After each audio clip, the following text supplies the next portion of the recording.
Alright, what's going on, guys? Trev back again, here to bring you another video. This one's going to be doing my daily Q&A for today. I don't know if I'm going to have a new one for you guys tomorrow, but probably Sunday. So send me whatever final questions you guys have leading up to The Walking Dead Season 6, Episode 10, The Next World.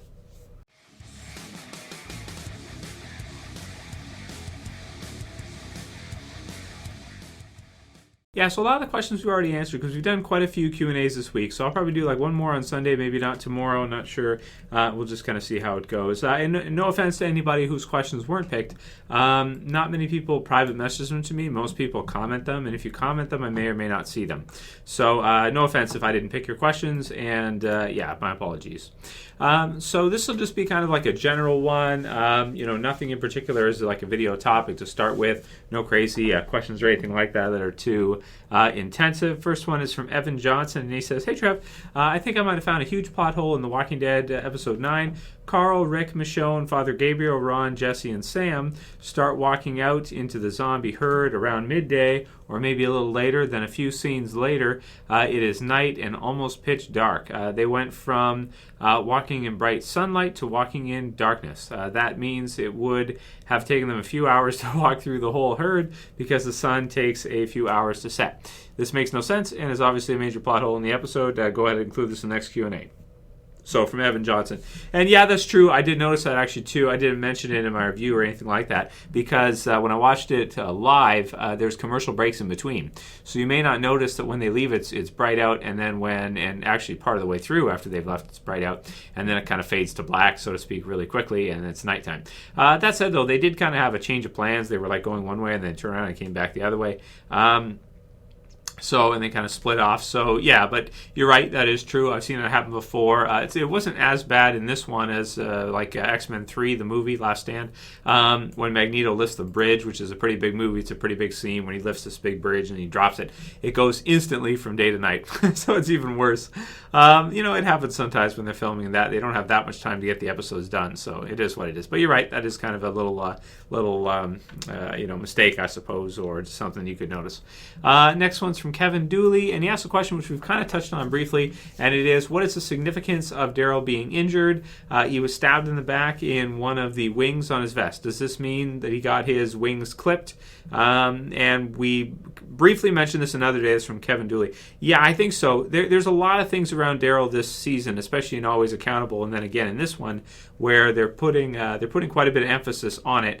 And maybe right now it doesn't make sense, but maybe later on it will. It seems like it. We'll see if something happens to the other wing. Before the finale of that, and see if he's the one who's going to be killed off. So we'll see. Next one's from Salem666. He says, "Hey Trev, great work. You said in the video that this was probably your favorite episode. Do you think this is the best comic book arc that has been brought into the TV series so far? If not, which story arc has been the best in your opinion?" So the best adapted, he's asking.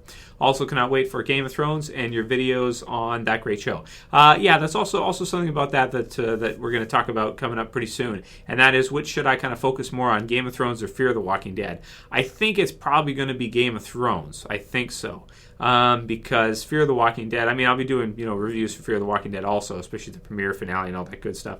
But Game of Thrones is something I've been reviewing since season 2, since the second season of it when it first aired at the premiere of season 2. It's an awesome show, and Fear the Walking Dead is great too, but I feel like Game of Thrones should kind of take priority for me, even though Fear's finale was really good. It's only one season so far, though, and Game of Thrones we're over 5 seasons in, and it's brought us some of the best episodes I've ever seen in a TV show ever. So there's that. Write your comments below, guys, on what you want me to focus on more, Game of Thrones or Fear. But again, we'll talk about that a little bit later when we get closer to the date anyway.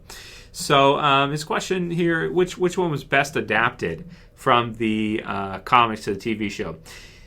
Yeah, this was a really faithful adaptation of it. If you look at the events that happened, as I like to call it, the Anderson Family Massacre with Carl and everything, spoiler warning, of course, it's like exactly right off the pages pretty much. Okay, well, maybe not exactly, but it's very close, and it's very faithful. Like the deaths, the death of Jessie and Sam and all that is so similar to the comic book series. So Yeah, I think I would have to say that this one was really well done. I mean, we've had the first season was really faithful too. I felt like the first season looked really good of The Walking Dead. Season 2, they changed a good amount of stuff, but I started to like how they were kind of mixing it up. So I like it when it's close, to the comic book series sometimes. Sometimes I like it when they stray a little bit further away, just to kind of keep it fresh and keep it new. I really liked how they mixed up the Terminus with the cannibals, the hunters, and that.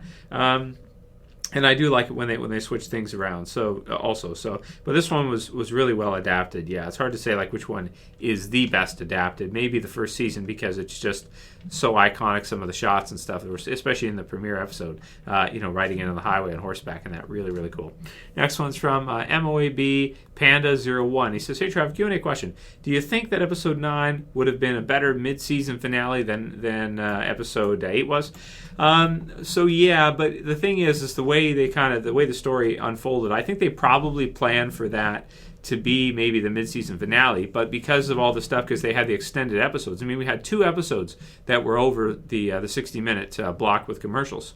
So because of that, to extend it, maybe it just got pushed and just kind of the way the episodes worked out, and they may have wanted that to be the mid-season finale. But I mean, the mid-season finale was great too because you had the building of everything that was happening. You had the death of Deanna, which was that's a big one because she's the leader of that community, right? It's a huge death, and you had that great. I wouldn't want to take out the finale part of that episode where they have the music in that, very reminiscent of the 80s, Romero, Dawn of the Dead, Day of the Dead, Night of the Living Dead. Especially the music is just like right out of the old zombie movies. So I love that. I love the kind of that horror zombie synthesized theme. It's really cool, and the way the last scene turned out, it looks so good, and it's just so well done that I love to watch it over and over again. So I wouldn't want them to ruin that. Even though it ended at a cliffhanger, I felt like it was all done so well. It's some of the best stuff we've ever seen in the show for sure. Next one from Flynn M. He says, Trevor, are you going to keep reviewing Invincible? So that's Robert Kirkman's other main comic book series. Aside from The Walking Dead, he wrote The Walking Dead and Invincible. And I did a review for the kind of the first trade of it, first volume. So to answer you, Flynn, I probably won't be reviewing every, maybe in the future at some point I could review every trade of Invincible. The problem with Invincible is not many people read it. So it's a really great series, written by Kirkman. So, some people think it's his best writing, think it's better than The Walking Dead. And I'm not kidding. A lot of comic book shop owners, people that are really into comics, that understand all the intricate details that Kirkman puts into his writing, and kind of get it. If you get it, then you really, really love it if you like comic book, superheroes. But Invincible is something that not many people read. It's not kind of, top 20 in terms of a comic book release each month. So, I'd love to do every single one, and maybe in the future I will when I get a chance to buy the other trades, but I just don't know if that many people are interested in seeing me review it. So sorry, Flynn. It's just the nature of the beast. Maybe eventually it'll get, bought out as TV series. I'd like to see maybe AMC or somebody, but because it's got the superpowers mixed into it, it could get a little pricey with effects and stuff to do it properly, because it's kind of like doing a Superman series, and that would be really tough to do and do outer space and all that different stuff unless they change a lot of it. But I still think it'd be cool to see, and I would love to see them do it if AMC was to be down for an Invincible show or something. So we'll see. Maybe someday we'll see it. If we do, I'll definitely review it at that point.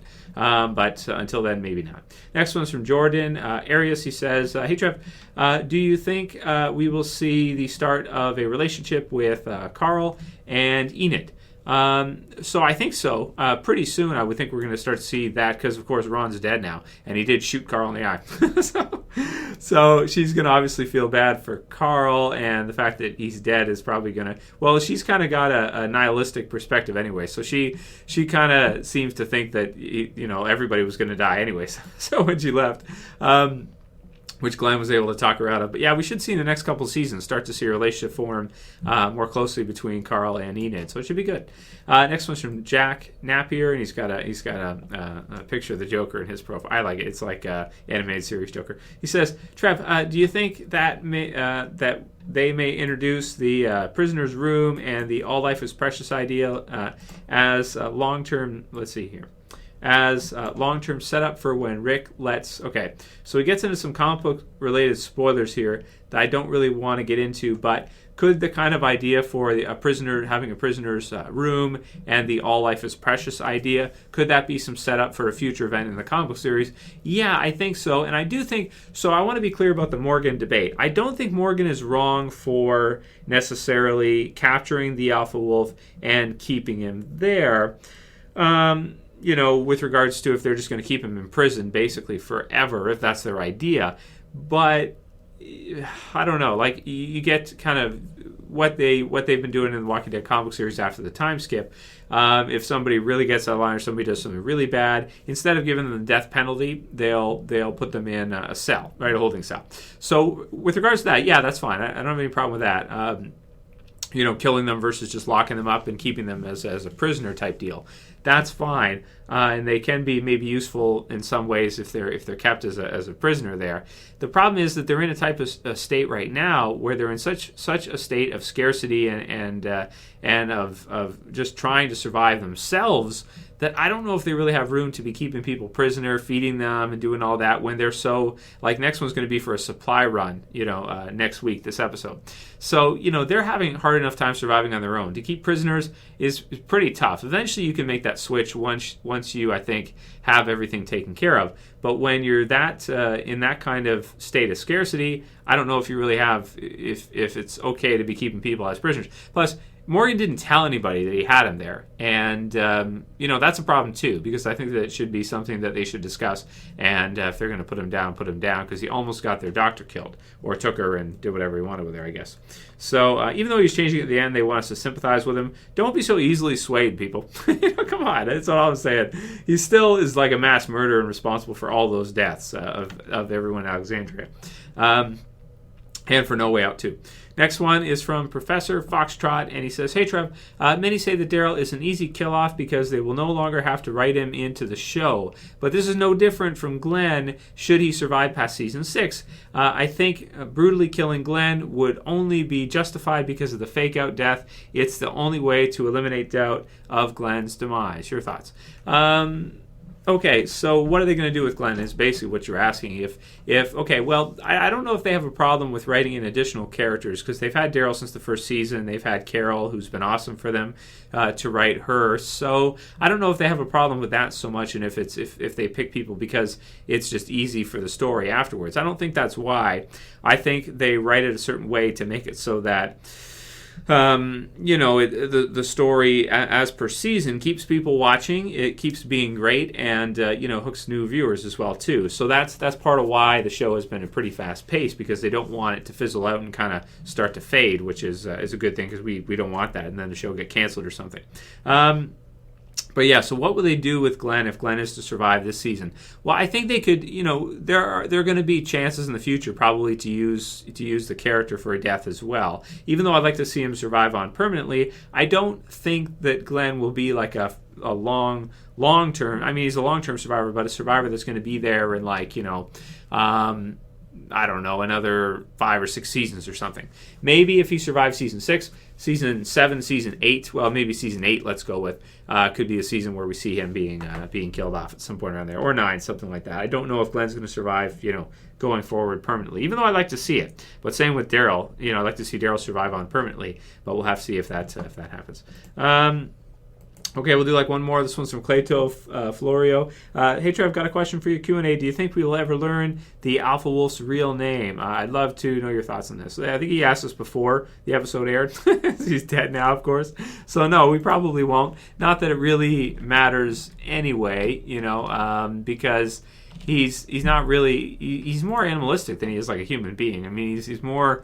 he's just an animal, right? He's a freaking animal. So it doesn't really matter that much. You can call him the Alpha Wolf if you want. And actually, after all these episodes and that, I actually would have to say, so I think we could say for now 100% the Wolves are done. That's it for the Wolves. They're finished 100%.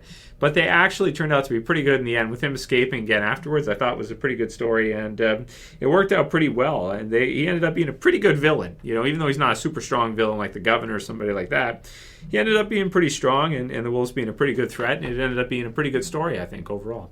Those are my thoughts. So write your comments below, guys, on what you think. So that'll be it for today. Just had to put up a quick one for you guys. Wanted to get one up for you guys for today. today. If you like the video, please thumb it up below. As usual, you can share, you can favorite, and if you're new and you want to subscribe, you can subscribe at the bottom left. I may have another video for you guys on Sunday, maybe tomorrow, but probably not tomorrow. That's it for this one. See you guys again real soon. As always, it's Trev. I'm saying peace.